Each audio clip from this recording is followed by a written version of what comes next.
नमस्कार दोस्तों, स्वागत है आप सभी लोगों का इंडियन फ्लाइंग के आज की इस नए वीडियो में। रोजाना की तरह हम फिर से आप सभी लोगों के लिए एयरलाइंस और ट्रैवल से जुड़ी हुई कुछ बेहद ज़रूरी और काम की खबरों को लेकर आ चुके हैं। तो आज के इस वीडियो में हम जानने वाले हैं ऐसी ही तमाम बड़ी खबरों को। पहली बड़ी अपडेट यहाँ पर भारत के विदेश मंत्री को लेकर आ चुकी है। आपको बता दें कि एक प्रेस कॉन्फ्रेंस में पूछे गए सवाल के जवाब में कि इस समय जितने भी भारतीय हैं जो इस समय दूसरे देशों में ट्रैवल करना चाहते हैं और दूसरे देशों के द्वारा परमिशन नहीं दिए जाने के ऊपर इस समय भारत सरकार क्या कर रही है, तो इसके जवाब में यहाँ पर भारत के विदेश मंत्री के स्पोक पर्सन ने जवाब दिया है कि इस समय भारत सरकार इन सभी देशों से बातचीत कर रही है और जितने भी लोग इस समय भारत में हैं और दूसरे देशों में ट्रैवल करना चाहते हैं उन सभी लोगों के लिए यहाँ पर भारत सरकार दिन रात काम कर रही है।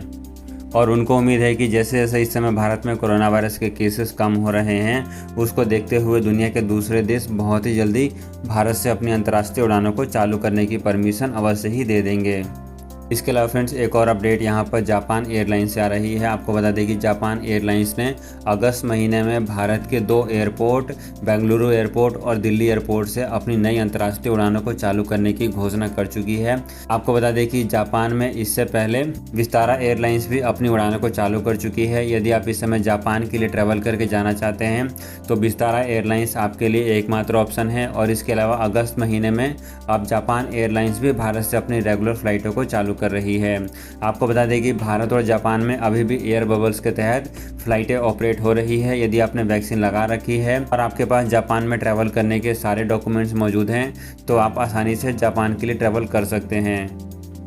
फ्रेंड्स इसके अलावा एक और अपडेट दुनिया की टॉप एयरलाइंस कंपनियों को लेकर आ चुकी है। आपको बता दें कि दुनिया की टॉप एयरलाइंस में यूएई की 2 एयरलाइंस कंपनियां शामिल हो चुकी हैं, जिनमें पहली यहाँ पर एमिरात एयरलाइंस है और दूसरी एतिहाद एयरवेज है। आपको बता दें कि ये जो रेटिंग है ये एयरलाइंस रेटिंग.com की तरफ से दी गई है, जहाँ पर इस समय यूएई की 2 एयरलाइंस कंपनियों को इस लिस्ट में रखा गया है। और इसके अलावा इस लिस्ट में जो टॉप करने वाली एयरलाइंस कंपनी है उसका नाम कतर एयरवेज है। कतर एयरवेज को इस लिस्ट में टॉप पर इसलिए रखा गया है क्योंकि कोरोना वायरस के मुश्किल दौर में कतर एयरवेज ही दुनिया में एकमात्र ऐसी एयरलाइंस कंपनी थी जिसने अपनी उड़ानों को बंद नहीं किया हुआ था और वो लगातार रेगुलर बेसिस पर अपनी अंतर्राष्ट्रीय उड़ानों को दुनिया के अलग अलग डेस्टिनेशन पर ऑपरेट करती हुई आ रही थी।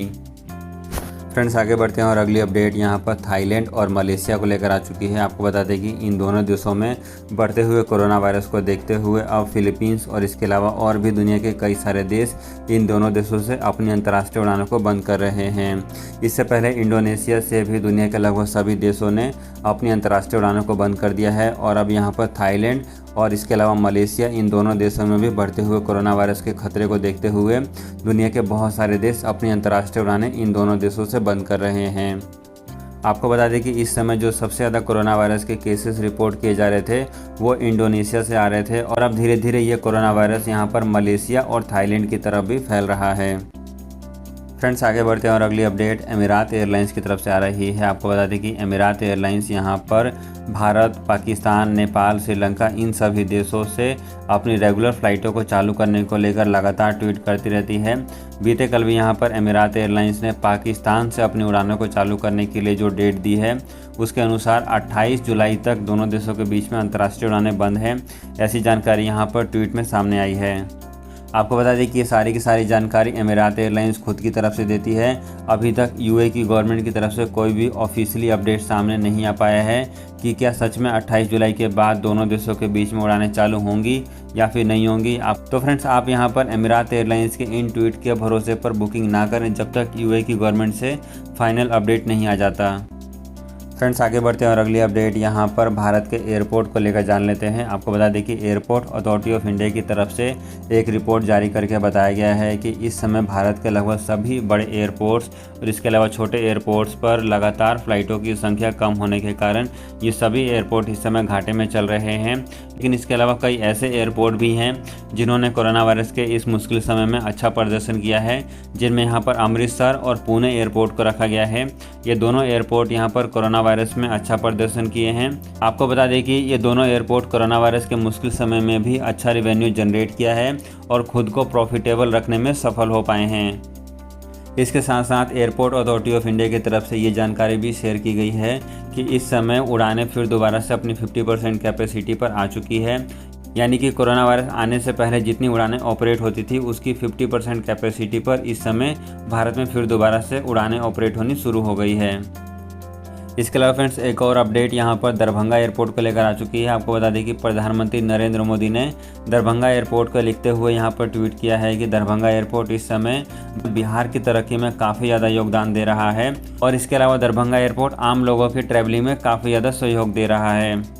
आपको बता दें कि पिछले 1 या 2 साल में प्रधानमंत्री नरेंद्र मोदी की तरफ से ये पहला ट्वीट किया गया है और इस ट्वीट को यहाँ पर भारत के एविएशन मिनिस्टर ज्योतिरादित्य सिंधिया और भी कई बड़े लोगों ने इस ट्वीट को रीट्वीट किया है। फ्रेंड्स आगे बढ़ते हैं और अगली अपडेट यहाँ पर भारत के नए एविएशन मिनिस्टर ज्योतिरादित्य सिंधिया की तरफ से आ रही है। बीते कल उन्होंने ट्वीट करके जानकारी दी है कि एडवाइजरी ग्रुप के साथ उनकी पहली मीटिंग हुई है। इस मीटिंग के जरिए वो ऐसी प्रॉब्लम को सॉल्व करेंगे जो इस समय एयरलाइंस कंपनियां फेस कर रही है। आपको बता दें कि इस समय एविएशन सेक्टर में रिफॉर्म के लिए ज्योतिरादित्य सिंधिया ने 3 एडवाइजरी ग्रुप को नियुक्त किया है, जो कि तीनों एडवाइजरी ग्रुप यहाँ पर सिविल एविएशन मंत्रालय और ज्योतिरादित्य सिंधिया को सजेस्ट करेंगे कि कौन कौन से कदम उठाए जाए जिससे कि इस समय एविएशन सेक्टर को रिवाइव किया जा सके। इसके अलावा फ्रेंड्स अगली अपडेट यहाँ पर दुबई एयरपोर्ट को लेकर जान लेते हैं। आपको बता दें कि बीते कल यहाँ पर दुबई एयरपोर्ट पर एक बड़ा हादसा होने से बच गया। यहाँ पर दुबई एयरपोर्ट पर पार्किंग में खड़े 2 विमान आपस में टकरा गए।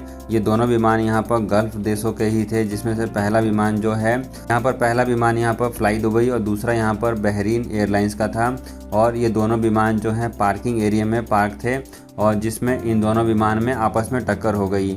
आपको बता दें कि इस घटना से किसी भी पैसेंजर्स को कोई भी नुकसान नहीं पहुंचा है और केवल जो विमान पार्किंग में खड़े थे, जिन विमान में आपस में घटना हुई है और जो विमान आपस में लड़े हैं, केवल उन विमानों को ही यहाँ पर नुकसान पहुँचा है। इसके अलावा फ्रेंड्स यदि आप इस समय कनाडा के लिए ट्रैवल करके जाना चाहते हैं, आप भारत में हैं, तो आप यहाँ पर कायरो के बारे में पता कर सकते हैं। बहुत सारे लोग इस समय बाया कायरो होकर कनाडा के लिए ट्रैवल करके जा रहे हैं। तो यहाँ पर बॉम्बे से कायरो के लिए फ़्लाइट ऑपरेट हो रही है, जिसके बारे में आप पता कर सकते हैं और उस फ्लाइट के माध्यम से आप कनाडा ट्रैवल करके जा सकते हैं। हम आपको ये जानकारी इसलिए बता रहे हैं क्योंकि कई सारे ट्रैवल एजेंट से ऐसी जानकारी सामने आई है कि बहुत सारे लोग इस समय बाया कायरो होकर ट्रैवल कर रहे हैं। तो फ्रेंड्स ये थी अंतर्राष्ट्रीय उड़ानों से जुड़ी हुई आज की कुछ बेहद ज़रूरी और काम की खबरें। ऐसी और खबरों के लिए चैनल के साथ बने रहें ताकि आपको एयरलाइंस और ट्रैवल से जुड़ी हुई सारी अपडेट इसी चैनल पर मिलती रहे।